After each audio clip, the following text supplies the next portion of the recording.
அனைவருக்கும் வணக்கம். Welcome to our channel ready learn achieve RLA அகாடமிக்கு தங்களை அன்புடன் வரவேற்கிறேன். ஸோ ரொம்ப ஒரு முக்கியமான அப்டேட் தான். என்னன்னு பார்த்தீங்கன்னா, காலையில் பார்த்தீங்கன்னா டிஎன்பிசி 2025 குரூப் 4க்கு உண்டான நோட்டிஃபிகேஷன் வெளியிடுவோம் ஏப்ரல் 25.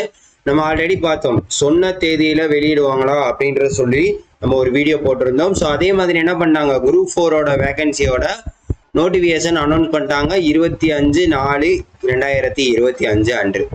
ஸோ இதில் நம்ம தெரிஞ்சிக்கக்கூடிய ஃபேக்ட் என்ன அப்படின்றதுக்காண்டி தான் இந்த முக்கியமான ஒரு வீடியோ. ஸோ நம்ம சேனலில் மேக்ஸிமம் டெக்னிக்கல் எக்ஸாம்ஸுக்கு எல்லா அப்டேட்டும் கொடுத்துக்கிட்டு இருக்கோம். ஸோ இந்த குரூப் 4ஓட வேகன்சியை வச்சு நம்ம தெரிஞ்சுக்க வேண்டிய ஃபேக்ட்ஸ் நிறைய இருக்குது.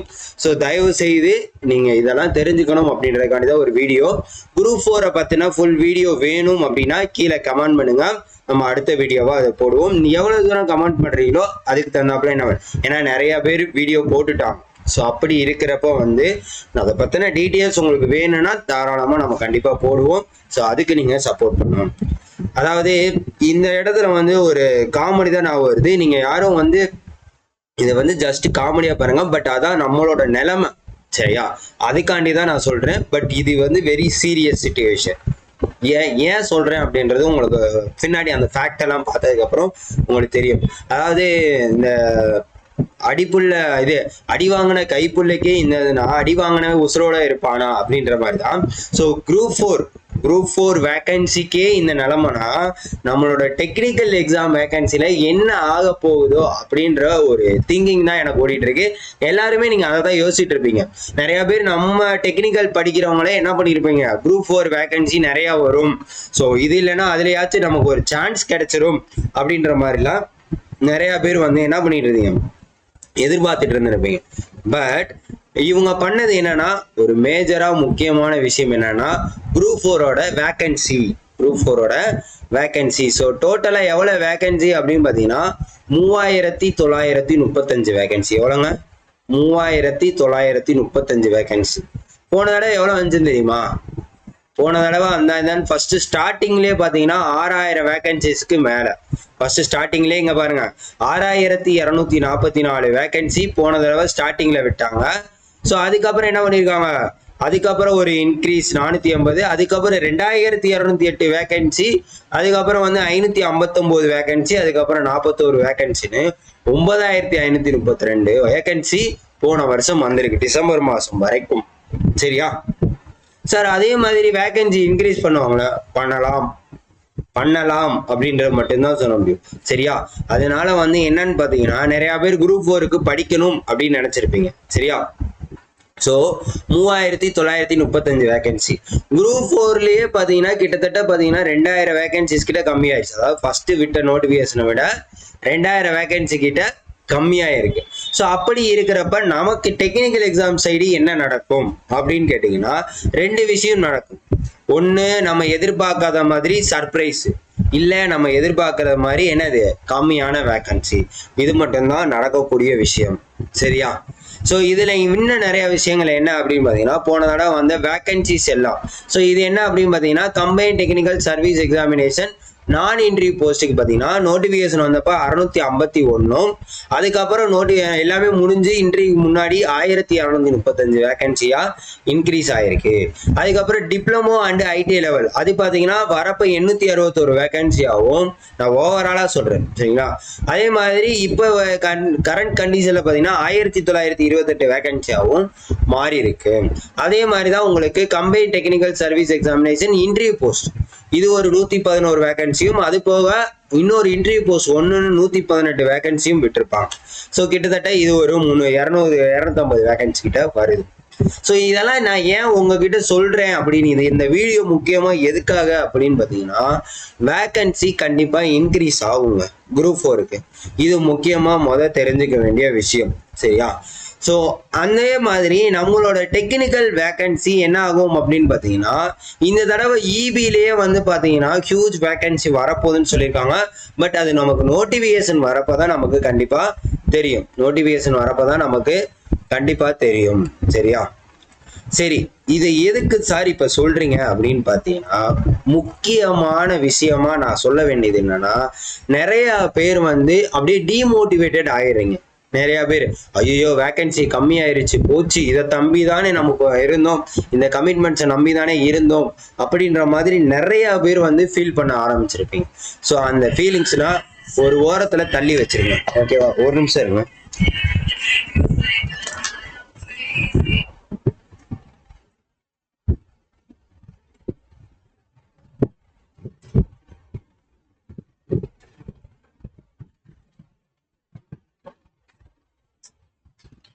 Sorry for the disturbance. Okay.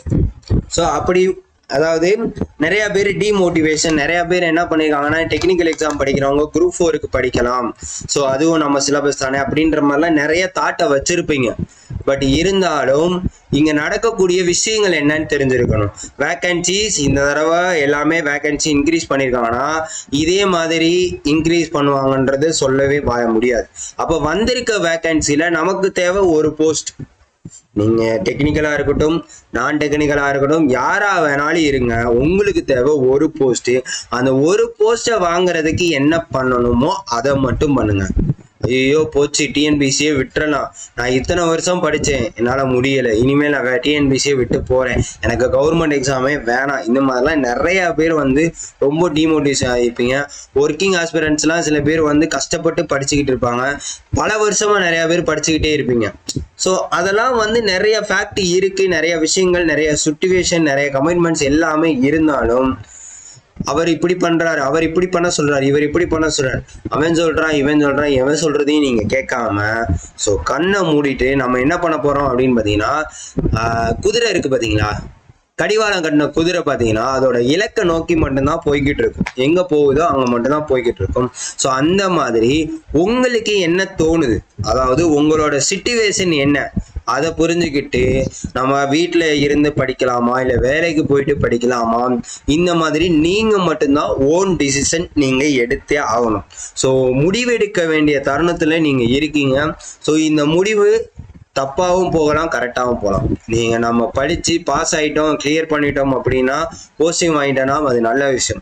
Clear ஆகலைன்னா நம்மளோட ஃபேமிலி கமிட்மெண்ட்ஸ் இதெல்லாம் என்ன பண்ணுறது. ஸோ ரெண்டு வேலையுமே நீங்கள் யோசிங்க, எந்த வேலை அதிகமான பாசிபிலிட்டிஸ் இருக்கோ அதை நீங்கள் சூஸ் பண்ணுங்க அப்படின்றதான் என்ன நான் சொல்லுவேன். சரியா?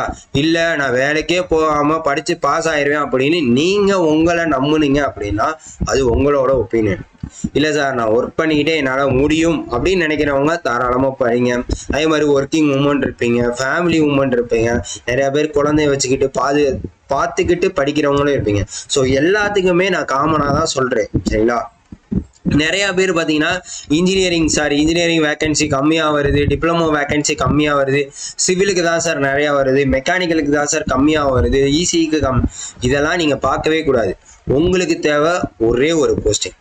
சரியா? ஸோ அதனால அந்த ஒரு போஸ்டிங்க்கு என்ன பண்ணணுமோ அப்படின்னு யோசிங்க. மற்றவங்க என்ன சொல்றாங்க அப்படின்றத காதில் வாங்காதீங்க. உங்களோட பெற்றவங்களுக்கு நீங்க என்ன பண்ண போறீங்க அப்படின்றத மட்டும் ஒரே திங்கிங்கா நினைச்சிட்டு நம்ம போஸ்டிங் வாங்கணும் அப்படின்றத மனசுல வச்சுட்டு நீங்க என்ன பண்ணணும், படிக்க ஸ்டார்ட் பண்ணிடுங்க. அவ்வளவுதான் நான் சொல்லுவேன். சரிங்களா? ஸோ இந்த ஃபேக்ட், அதனால டெக்னிக்கல் வேக்சி என்ன ஆகுமோ, குறையுமா கூடுமா, அந்த கதையே, இந்த பங்குன்ற போங்கே நமக்கு வேண்டாம். சரியா? நம்ம நோட்டிஃபிகேஷன் எல்லாமே சொன்ன தேதியில ரிலீஸ் பண்றாங்க அப்படின்னா நம்மளோட நோட்டிஃபிகேஷனும் சொன்ன தேதியில வந்துடும். ஸோ அதனால என்ன பண்ணுங்க, டெக்னிக்கல் எக்ஸாம் படிக்கிறவங்க 7ஆம் தேதி ஒரு நோட்டிஃபிகேஷன் வரப்போகுது, 21ஆம் தேதி ஒரு நோட்டிஃபிகேஷன், 13ஆம் தேதி நோட்டிஃபிகேஷன், அடுத்து 15ஆம் தேதி குரூப் 4 நோட்டிஃபிகேஷன். அதாவது மே மாசம் 2 நோட்டிஃபிகேஷன், ஜூன் மாசம் 1, ஜூலை மாசம் 1, 4 நோட்டிஃபிகேஷன் வரப்போகுது. இப்போ குரூப் 4 வந்துச்சு, மொத்தம் 5 உங்க கையில இருக்கு. ஸோ இந்த 5க்கு நீங்க என்ன பண்ணுவீங்க, அதாவது டெக்னிக்கல் படிக்கிறவங்க ஒரு வரப்பிரசாதம் அப்படின்றத தான் நான் சொல்லுவேன். ஏன்னா நம்ம வந்து எல்லா எக்ஸாமுமே எழுதலாம், இதுல இருக்கக்கூடிய எல்லா எக்ஸாமே எழுதுறதுக்கு எலிஜிபிலிட்டி உங்களுக்கு மட்டும்தான் இருக்கு. மற்ற ஆர்ட்ஸ் டிகிரி இவங்களுக்குலாம் பார்த்தீங்கன்னா சில போஸ்டிங் தான் வரும். பட் இது எல்லாத்துக்குமே காமனா நமக்கு எலிஜிபிலிட்டி இருக்கு அப்படின்ற பட்சத்துல இதை நம்ம தயவு செய்து யூட்டிலைஸ் பண்ணி படிக்க ஸ்டார்ட் பண்ணிருங்க. சரியா? ஸோ இது முக்கியமா நான் சொல்லுவேன். அதே மாதிரி உங்களை மட்டும்தான் நீங்க நம்பணும், வேற யாரையும் நம்ப முடியாது. என்னால முடியும், நான் படிப்பேன், என்னால முடியும் நீங்க நினைச்சா மட்டும்தான் உங்களால முடியும். ஐயோ அவங்க சொல்றாங்க நம்மளால முடியாதுன்னு, ஐயோ இவங்க சொல்றாங்க, அந்த கதையெல்லாம் வேணாம். சரியா? உங்க மூளை என்ன சொல்லுது, உங்க மனசு என்ன சொல்லுது அப்படின்றத மட்டும் கேட்டுட்டு படிக்க ஸ்டார்ட் பண்ணிருங்க. ஸோ அதை சொல்றதுக்கு தான் முக்கியமாக இந்த வீடியோ. நீங்க யாரும் டிமோட்டிவேஷன்லாம் ஆக வேணாம். வேக்கன்சி எவ்வளவு வந்தாலும் நம்மளால முடியும், எவ்வளவு பேர் இருந்தாலும் நம்மளால முடியும் அப்படின்றத தயவு செய்து நோட் பண்ணிக்கோங்க. சரியா? அதே மாதிரி ஏதாச்சும் உங்களுக்கு மெட்டீரியல் வேணும் அப்படின்னா ஸோ பாருங்க, கேட்டகரி வைஸ் பிரித்து வச்சிருக்கோம். எந்த எக்ஸாம் ப்ரிப்பேர் பண்றீங்க எல்லாமே பாருங்க. ஒவ்வொன்றுக்கும் டிஸ்கிரிப்ஷன்ல சாம்பிள் வச்சிருக்கோம். தயவு செய்து யூட்டிலைஸ் பண்ணுங்க, இருக்கக்கூடிய நாட்களை யூட்டிலைஸ் பண்ணுங்க. டைம் போறதே தெரியாது. சரியா? டைம் போறதே தெரியாது. ஸோ தயவு செய்து நோட் எல்லாத்தையுமே மனசுல வச்சுக்கிட்டு படிக்க ஸ்டார்ட் பண்ணுங்க. எக்ஸாம்ஸ் எல்லாத்தையும் அப்ளை பண்ண ஸ்டார்ட் பண்ணுங்க. சரியா? அது போக எஸ்எஸ்சி ஆர்ஆர்பி எல்லாமே வரும். ஸோ தயவு செய்து யூட்டிலைஸ் பண்ணி படிங்க. இந்த கன்ஃபியூஷனே வேணாம், கான்ட்ரவர்சரியும் வேணாம். படிங்க படிங்க படிங்க, அவ்வளவுதான்.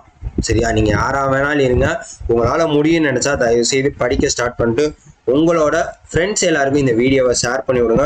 மறக்காம இதே மாதிரி அப்படியே நம்ம கொடுத்துக்கிட்டே இருப்போம். கண்டிப்பா என்ன பண்ணுங்க, சப்போர்ட் பண்ணி உங்க ஃப்ரெண்ட்ஸ் எல்லாருக்கும் ஷேர் பண்ணீங்க. So all the best. கண்டிப்பா 2025 நமக்கான வருஷமா இருக்கும் அப்படின்னு நினைச்சிட்டு படிக்க ஸ்டார்ட் பண்ணுங்க. குரூப் 4ஓட நோட்டிஃபிகேஷன் ஃபுல் டீட்டெயில்ஸ் என்னன்னா தாராளமா கேளுங்க. மறக்காம நம்ம ஃப்ரெண்ட்ஸ் எல்லாருக்கும் ஷேர் பண்ணி விடுங்க. Thank you so much.